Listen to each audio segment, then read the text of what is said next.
Ketika itu Islam memang sangat membutuhkan tempat-tempat yang tersembunyi untuk menyebarkan agama. Karena orang takkan tinggal diam ketika terdengar satu tempat ini ada pengajian, satu tempat ini ada pengajian, mereka akan disikat oleh musyrikin Mekah. Kalau sudah terdengar begitu, yang terancam bukan hanya orang mengaji, tuan rumah pun terancam juga. Arqam bin Abil Arqam, karena dia pengusaha, dia orang terhormat, maka beliau berani mengambil resiko untuk membiarkan Nabi menyebarkan agama di rumahnya.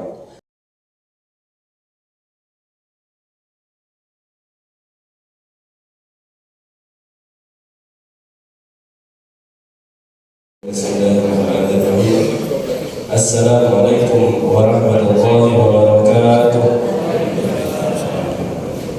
Alhamdulillahilladzi ahyana ba'dama amatana wa ilayhin nusyur. Asyhadu an la ilaha illallah wa asyhadu anna Muhammadan abduhu wa rasuluhu la nabiyya ba'da.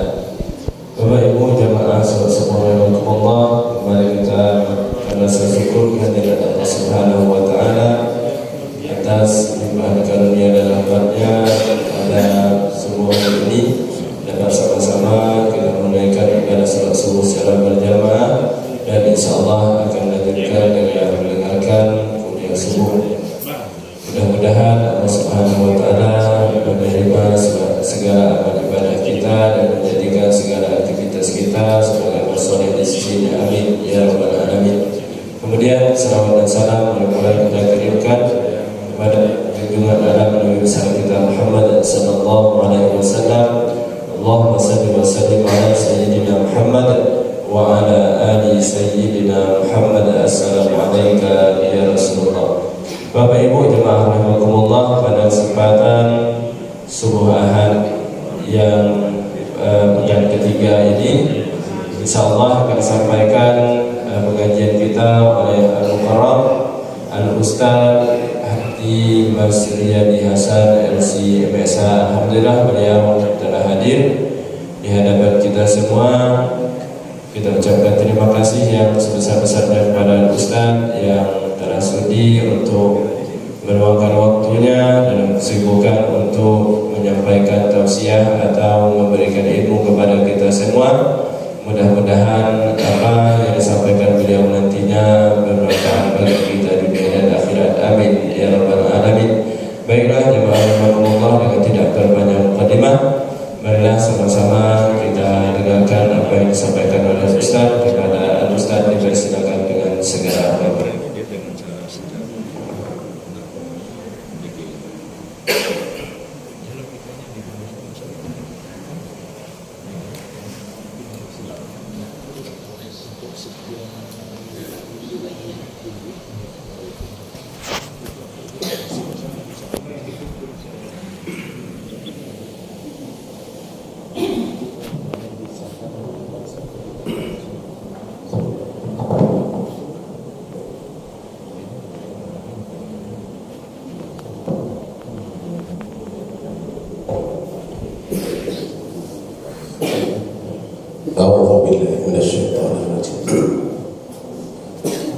Assalamualaikum warahmatullahi wabarakatuh.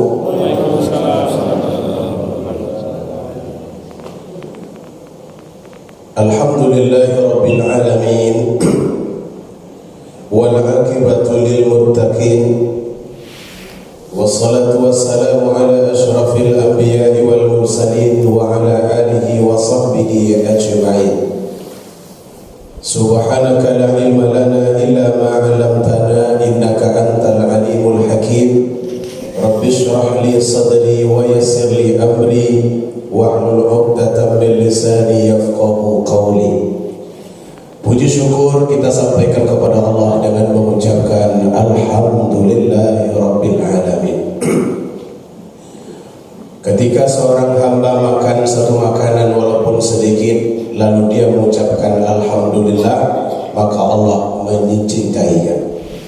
Apabila dia minum satu minuman walaupun cuma seteguk, lalu dia mengucapkan alhamdulillah, Allah mencintainya. Pagi ini bukan hanya makanan, bukan seteguk air, tapi kita bisa sujud sebelum sholat subuh 2 rakaat. Khairun minad dunya wa ma fiha, itu lebih baik daripada dunia dan isinya. Ditambah dengan sholat subuh, sholat paling baik dari 5 sholat yang ada. Seterusnya kita lanjutkan pula dengan pengajian sampai syuruk nanti. Apabila ada orang berangkat dari rumah dengan niat melaksanakan ibadah, lalu kemudian dia salat di masjid dan tidak pulang sampai terbit matahari, kemudian diikutinya dengan salat 2 rakaat, maka katanya pahalanya sama seperti umrah umrah yang sempurna. Sekarang ini umrah sudah mulai dibuka. 3 tahun belakangan tertutup total, tak boleh berangkat karena banyak COVID. Haji juga sudah mulai dibuka, tapi terbatas pula waktu. 65 tahun ke atas tak dapat lagi melaksanakan haji. Untungnya kita yang hadir ini masih di bawah 50 semuanya. Dilihat dari sini di bawah 50, tapi kalau agak dekat rupanya 85. Mudah-mudahan kita selalu sehat, diberikan oleh Allah waktu hingga kita bisa mengisi kehidupan kita dengan baik. Sebab hidup ini kalau tidak diisi, dia akan tetap habis. Sama kita meninggalkan mobil yang hidup mesinnya di parkiran. Dia duduk saja, tapi mesinnya hidup, maka minyaknya pasti lambat laun habis. Kalau kita tidak menggunakan hidup ini dengan baik, duduk saja di rumah, minyaknya pun akan tetap habis. Idza jaa ajaluhum la yastakhiruna sa'ah wa la yastaqdimun. Bila sudah datang ajal, maka mati itu pasti menghampiri. Tak dapat dimundurkan sesaat, tak dapat dimajukan walaupun sesaat. Dia tidak akan melihat orang ini sudah sakit, dia mati duluan, tidak. Orang ini sudah sekarat, dia mati duluan, juga tidak. Ada seorang lelaki berkebangsaan Prancis. Beliau pemain sepak bola. Ketika main sepak bola itu cedera lututnya. Akhirnya kata dokter, ini mesti dioperasi. Diambil tindakan operasi. Ketika masuk ruangan itu diyakinkan oleh istrinya, abang kondisinya baik, sangat baik. Pemain bola, badannya sehat, cuma lututnya cedera. Tapi begitu keluar dari ruang operasi, dia gak sadar-sadar. Sampai 39 tahun berlalu, dia koma setelah dioperasi. Koma tahun 1981, akhirnya dia meninggal dunia tahun 2021. Usianya waktu koma itu 42 dan meninggal dunia di usia 73, masih dalam keadaan koma. Karena itulah selagi badan masih sehat, kata Nabi, iltanim khamsan qabla khamsin, manfaatkan yang 5 sebelum datang yang 5. Manfaatkan hidupmu sebelum datang matimu. Manfaatkan kayamu sebelum datang miskinmu. Manfaatkan sehat sebelum datang sakit. Manfaatkanlah lapang sebelum datang sempit. Dan manfaatkanlah muda sebelum kita tua. Mudah-mudahan yang hadir ini semuanya diberkahi Allah Subhanahu wa ta'ala kita dalam segala hal. Diberkahi kita dalam umur, diberkahi kita dalam harta, diberkahi kita dalam waktu, sehingga kita kelak menjadi orang-orang yang beruntung. Mati kita dalam keadaan beriman, hidup dalam keadaan Islam, dan insya Allah kita akan dibangkitkan oleh Allah ma'as syuhada was salihin, bersama orang-orang yang syahid dan orang-orang yang soleh. Tak semangat, aminnya nampaknya. Amin. Jadi kalau subuh-subuh ini aku semangatkan sedikit Pak. Kalau kurang semangat, yang ngantuk itu bukan ibu bapak, saya. Kalau bapak ibu ngantuk nggak punya beban, tapi kalau saya yang ngantuk nggak nampak tulisan di depan ini. Karena itu harus semangat.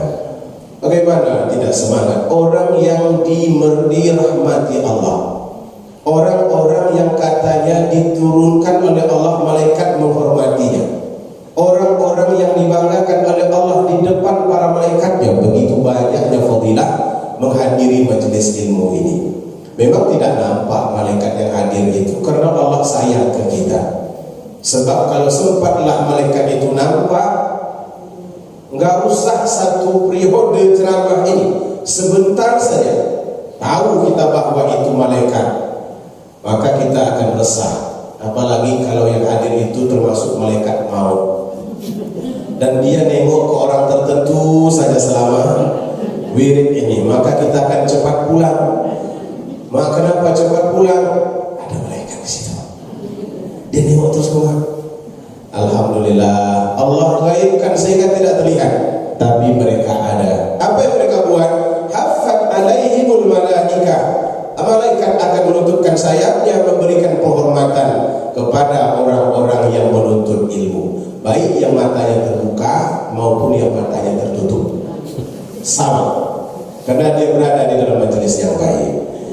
Kemudian salawat dan salam kita kepada Nabi Muhammad SAW. Allahumma salli ala Sayyidina Muhammad wa ala ali Sayyidina Muhammad. Ketika nanti dunia sudah dihancurkan, manusia dibangkitkan dalam satu kali kebangkitan, cuman modelnya berbeda-beda. Ada orang yang bangkit dalam keadaan buta, ada orang bangkit dalam keadaan perutnya sangat besar, ada orang bangkit dalam keadaan kepalanya yang besar, ada pula orang bangkit dengan terbalik, kepala ke bawah, kaki ke atas, matahari dekat ke kepala manusia. Ada orang yang disebabkan matahari dekat itu keringatnya meleleh sampai lutut, ada juga yang meleleh sampai pinggang, ada lagi yang tenggelam sampai dada, dan ada yang mengap-mengap karena keringatnya sendiri. Menunggu manusia ketika itu 50.000 tahun, baru nanti ada prosesnya. Saat itulah kita selalu semuanya berbondong-bondong kemana-mana mencari bantuan dan perlindungan. Datang kepada Nabi Adam, engkau adalah abul anbiya, bapaknya para nabi, abul bashar, bahkan bapaknya para manusia, tolonglah kami. Kata Nabi Adam, tidak bisa, aku sudah pernah makan buah khuldi. Jadi hati-hati juga dengan buah. Ya, buah khuldi itu tak tahu sekarang saya apa modelnya, tapi kalau buah durian sikat saja. Apalagi kalau gratis. Teman saya bilang durian itu bisa menaikkan tensi. Rupanya kalau bayar, kalau gratis tidak. Cuma ada kawan saya di Sepondok di Bapak dimakannya matoa. Sambil bergurau dia bilang matoa ini bisa menaikkan kadar gula.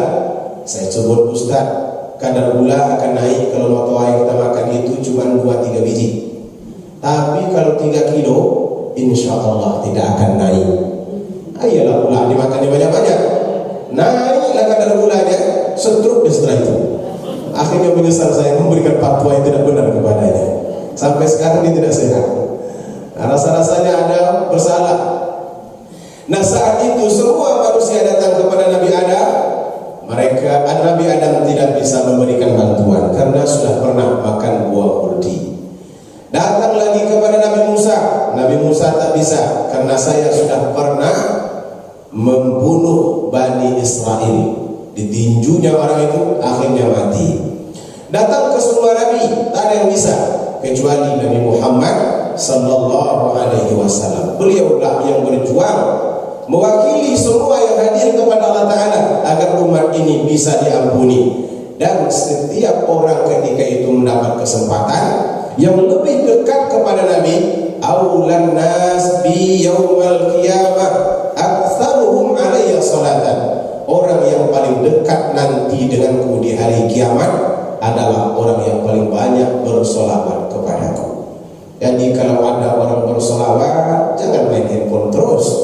Tengok juga handphone tu, masih update status juga lagi. Ucapkanlah Allahumma salli ala Sayyidina Muhammad. Kata para sahabat, kami tahu ya Rasulullah bagaimana kami mengucapkan salam kepadamu, Assalamu alayka ya Rasulullah. Tapi kami belum tahu bagaimana cara mengucapkan salawat kepadamu.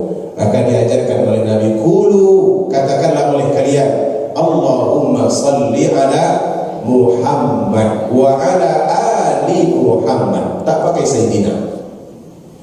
Kenapa tak pakai Sayyidina? Karena di situ Nabi tak mau mengangkat dirinya terlalu berlebihan. Sebab Sayyidina itu artinya Tuan kami, pimpinan kami, panutan kami. Kalau Nabi sempat mengatakan begitu, Allahumma salli ala Sayyidina Muhammad, ya Allah, berselawatlah kepada pimpinan kami Muhammad, itu tidak sifat Nabi. Nabi ini orang yang merendah, Bapak Ibu. Tapi kalau Nabi merendah, bukan berarti pula kita harus merendahkan juga. Boleh kita mengangkatnya. Itu sebabnya kata Imam Syafi'i, boleh kita menambah kalimat Sayyidina. Nah, hadirin yang dirahmati Allah Subhanahu wa taala, ketika itu Islam memang sangat membutuhkan tempat-tempat yang tersembunyi untuk menyebarkan agama. Karena orang takkan tinggal diam ketika terdengar satu tempat ini ada pengajian, satu tempat ini ada pengajian, mereka akan disikat oleh musyrikin Mekah. Kalau sudah terdengar begitu, yang terancam bukan hanya orang mengaji, tuan rumah pun terancam juga. Arqam bin Abil Arqam, karena dia pengusaha, dia orang terhormat, maka beliau berani mengambil resiko untuk membiarkan Nabi menyebarkan agama di rumahnya. Apa yang membuat beliau begitu berani? Apa yang saya berikan untuk agama yang baru ini? Kalau saya cuma sekedar mengucapkan asyhadu an la ilaha illallah, semua orang bisa mengucapkan itu.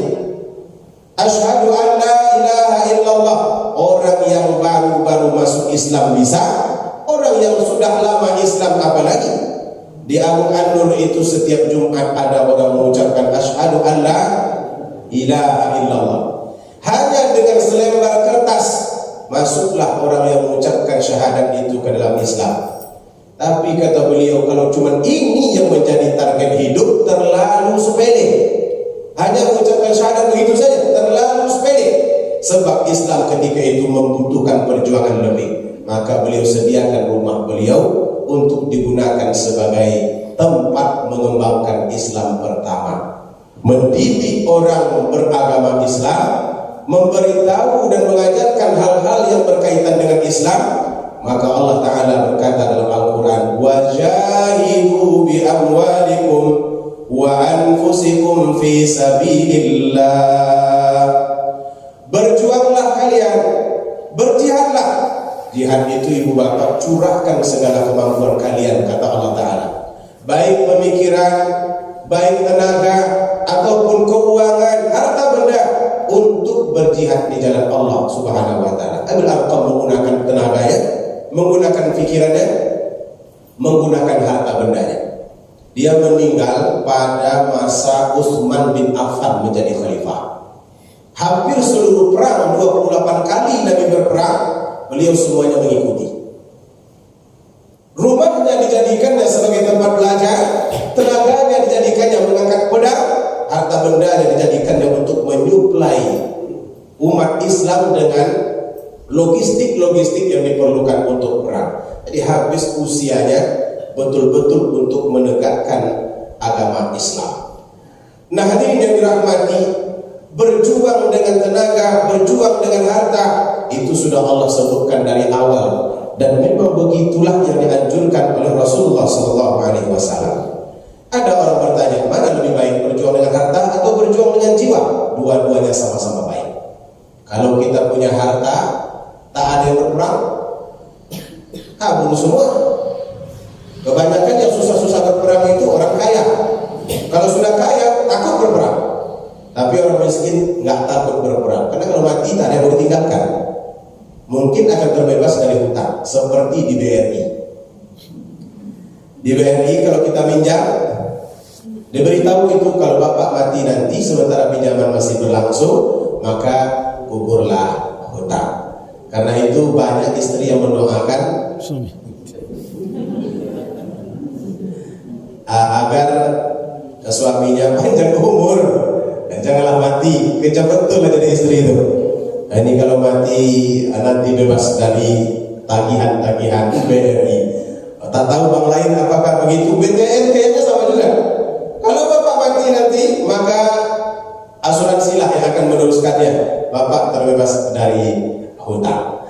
Ibu bapak yang dimuliakan Allah Subhanahu wa taala, berkorban dan menggunakan harta di dalam menegakkan agama ini sudah terbukti menjadi bahagian terpenting yang tidak bisa dipisahkan dari tegaknya Islam hari ini. Jadi kalau kita melihat umat Islam begitu menyebar dengan kuat dan luas, Islam juga senantiasa terdengar harum, itu karena adanya orang-orang yang berjuang dengan harta. Saya teringat persis dulu masjid kita ini kecil, mungkin sampai tiang kedua tuh, sampai segitu Pak, ya lebih kurang lah. Saya ingat karpet pertamanya hijau, dan kemudian peserta kita ada 13. Kata Pak Zarnedi, ingat betul saya, Ustadz mau ngisi wirid subuh di tempat kami, tapi kata beliau jemaah kami 10 Ustadz. Saya tanya di mana posisinya? Di lurus Arenka, belok kanan, belok kiri, lurus. Saya pikir cuma ini belok yang ada dalam hidup ini, kemana arahnya? Cari saja Masjid Arafah. Kedengarannya jauh katanya, tapi ada Arafah di Pekanbaru ini. Akhirnya saya pun pakai peralatan untuk mencari, dapatlah Masjid Arafah. Subuh pertama. Itulah pengajian pertama. Sebetulnya sepanjang jalan saya tidak berpikir tentang jauhnya tempat ini, tapi yang saya pikir jemaah 10 itu. Karena ibu bapak pernah saya berceramah di tempat lain, jemaahnya 11, ibu-ibu 5, bapak-bapak 6. Bapak-bapak yang 6 duduknya di sini. Dibiarkannya saya di depan sendiri. Ibu-ibu yang 5 itu 3 tidur, 2 yang bangun. Yang 2 itulah kadang-kadang menatap saya, karena tidak ada lagi yang menatap. Akhirnya tentu tatapan saya pada yang 2 ini saja. Lama-lama malu-malu, belanja ibu tuh nunduk belanja. Habislah cerita. Di sini 13, saya ingat betul. 1 bulan berlalu pengajian masih 13, 2 bulan hampir sama, tambah-tambah 1. Lalu kemudian muncul ide, bagaimana kalau kita buat sarapan pagi? Nah, ada mulailah, harta benda sudah mulai dikeluarkan. Saat perjuangan memang membutuhkan itu, maka kadang-kadang kita memang harus mengulur. Kita buat sarapan pagi. Ingat saya, yang pertama saya minum adalah kopi susu. Coba sampai sekarang hilang kopi susu. Tak dapat nampak lagi. Berganti dengan teh yang lebih sedap. Alhamdulillah. Ini perjuangan. Kita perlu harta benda, perlu kekuatan.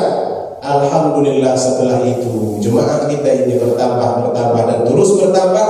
Akhirnya muncul ide, mari kita rubah masjid kita ini menjadi lebih baik. Itulah sebabnya kita bisa duduk di sini. Kita tak ingat lagi yang saya ceritakan itu karena sudah cukup lama. Saya juga tidak tahu siapa yang membuat kopi susunya, siapa yang mengantarkan bakwan, walaupun sudah agak sejuk ketika itu, nggak tahu. Tapi malaikat tak pernah lupa. Ma yalfidhu min qawlin illa ladaihi raqibun atid. Tak ada kalimat yang diucapkan oleh manusia kecuali semuanya ditulis oleh malaikat. Kalau ngomong saja ditulis, apalagi menggoreng subuh-subuh, membuat kopi susu subuh-subuh. Kira-kira kapan adanya kopi susu kita lagi? Itu yang akan menjadi bukti kelak bahwa kita ikut memperjuangkan agama ini. Jadi jangan sepelekan ketika kita makan lontong di situ rame-rame. Jangan sepelekan ketika ada soto yang disediakan. Itu semuanya harta benda yang akan dikembalikan oleh Allah Subhanahu wa taala kepada kita. Sampai Allah dan Rasulnya membolehkan kita cemburu. Dalam bahasa hadisnya hasad, kalau kita terjemahkannya dengki. Dengki ini tak boleh, karena dengki itu pintu masuknya syaitan ke dalam hati. Habil didengki oleh Qabil, akhirnya yang terjadi dia membunuh Qabil. Kemudian Abraha dengki kepada Nabi Muhammad, maka dia menggerakkan ribuan tentara bergajah ingin merobohkan Ka'bah. Jadi dengki itu sangat tercela, kecuali kata Nabi dengki dalam 2 hal. Pertama, Dengki di sini maksudnya cemburu, Bapak Ibu. Pertama, rajulun atahu Allahu malan fasallatahu ala halakatihi fil haqq. Orang yang diberikan oleh Allah harta benda, lalu dihabiskannya, dibawanya harta benda itu untuk berbelanja di jalan yang benar. Ada orang banyak hartanya dan dia selalu mensupport apapun yang berkaitan dengan agama, dia selalu ikut. Sepertinya duitnya tidak bersih kalau sudah bahagian membantu ini. Pondok saya itu ketika itu membangun kubah, kata pengurus yayasan, kubah kita ini kelewat mahal sebab diameternya terlalu lebar dan maunya yang cantik. Saat kita tidak memiliki kemampuan, datang seorang pengusaha, apa kata beliau? Kapan mau dipasang ini kubah? Rencananya segera Pak, tapi kami tidak punya dana. Berapa memang harganya? 640 juta. Mikir beliau sebentar, tak apalah, nanti kita coba cari desainnya. Seperti apa yang 640 juta itu? Kalau tak ada duitnya, saya yang bayar. Ternyata orang kalau sudah memiliki hartanya soleh, dia pun soleh, maka bisa dibawanya harta itu untuk digunakan untuk apa saja. Hanya dilaksanakan dengan cara seksama dan dalam tempo yang sesingkat-singkatnya. Atas nama Indonesia Soekarno Hatta, jadi kubah. Dibayar kan? Sudah jadi kubah, tempias masuk terus-menerus. Bingung beliau. Loh, ini juga belum dibuat, keramiknya juga belum dibuat. Akhirnya beliau sendiri yang menulisnya, buat aja semuanya. Tidak kurang dari 4 miliar yang dititipkannya di masjid pondok itu. Keramiknya keramik beliau, kamar mandinya kamar mandi beliau, plafonnya plafon beliau, hiasan dindingnya hiasan dinding beliau. Lalu kalau kita bayangkan, apakah Allah akan melupakan semuanya ini? Padahal satu kalimat yang keluar dari mulut manusia itu ditulis oleh mereka, ini semua ornamen, semua perlengkapan itu beliau yang buat. Orangnya kecil saja dan rajin tersenyum. Cuman memang agak nampak gaya orang kaya itu kelihatan. Saya ini walaupun bergaya orang kaya, orang tahu bahwa saya miskin. Karena wajah saya wajah miskin. Istilah yang dipakai oleh ahli-ahli motivasi, kalau dibelah ini, diurat tadi itu tertulis miskin. Takdirnya begitu. Tapi yang membuat kita kagum itu semangatnya untuk membawa harta bendanya, menegakkan agama ini. Karena itu orang seperti ini boleh dicemburui. Dan yang begini bukan hanya orang kaya, yang tak mampu pun juga itu boleh dicemburui. Jangan cemburu dengan orang yang memiliki harta benda. Sukses itu ya, hartanya banyak. Jangan lupa hutangnya juga banyak, mobilnya banyak, termasuk salah satunya Al-Fatihah. Kalau Al-Fatihah itu ibu bapak 12 juta ke atas kreditnya, nggak ada yang lunas, semuanya kredit. Ini kredit, ini kredit, ini kredit. Al-Fatihah. Kita tak punya Al-Fatihah, sudah Al-Fatihah pun jadilah. Hebat yang begitu? Belum tentu. Kalau inilah harta benda yang banyak itu dipegang, kemudian dinikmati oleh badan, berapalah yang bisa kita nikmati? Orang yang miskin, yang kaya-kaya itu makannya lebih sedikit daripada orang yang sederhana. Pergi kita ke restoran itu, ibu bapak, orang kaya itu diagak-agaknya makannya, dicemil-cemil sedikit, cuil-cuil sedikit-sedikit. Orang yang biasa-biasa saja, sup tunjang bang, kemudian cincang bang, apa lagi, gulai kambing, bisa dia beli. Orang yang kaya apa, sup tunjang, dah satu itu saja. Ini kambing, oh jangan, naik nasi darah. Ini sayur terlalu banyak, apanya, oh jangan, asam urat. Kalau begitu harta benda itu cuma kita nikmati sedikit saja daripadanya. Beliau mengerti akan hal itu, maka beliau selalu memberi dan memberi. Yang kedua, yang boleh kita cemburui tapi tak terkait dengan ini, rajulun ataballahu hikmah fahuwa yaqdi biha wa yu'allimuha.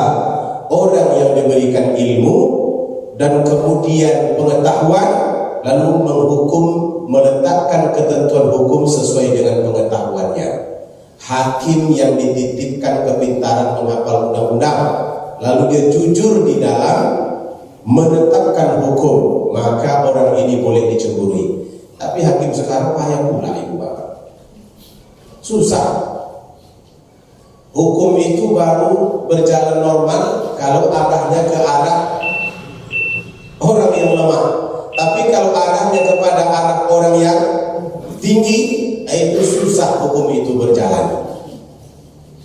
Kalaulah yang membunuh kemarin itu bukan Ferdi Sambo, sudah selesai acaranya. Ini karena Ferdi Sambo pangkatnya Irjen, Inspektur Jenderal.